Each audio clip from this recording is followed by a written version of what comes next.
Great Expectations by Charles Dickens. This is the story of Pip, a young orphan not yet 2 and 10, living in the marshes of southern England.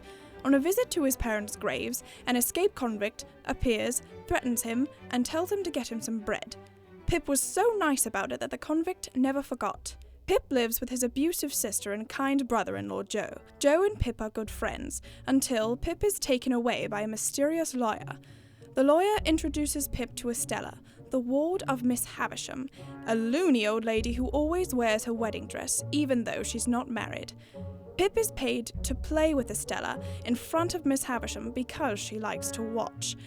Pip loves Estella, but to put it mildly, she hates his guts. One day, a strange boy asks Pip to fight him, so Pip does and he wins, and Estella shows him affection for the first time.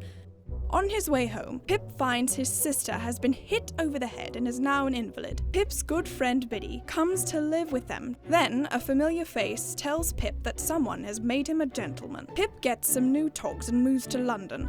When he arrives at his new home, he meets Herbert, the lad whom he fought as a child.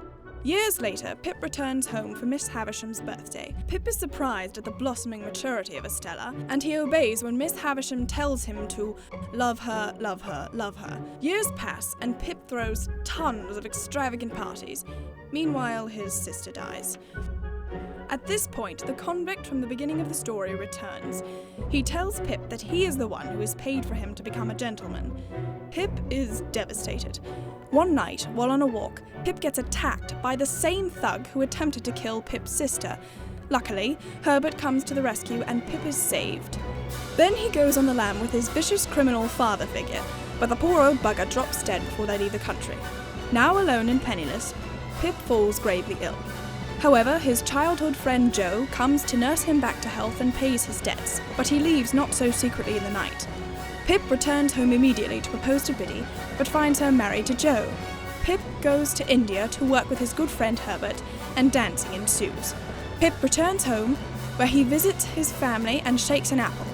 Then he discovers Estella, widowed and unhappy. However, they maybe fall in love. We don't really know because Dickens wrote 2 endings. Also, it is discovered that the convict is Estella's father and a lawyer's housekeeper was her mother. The end.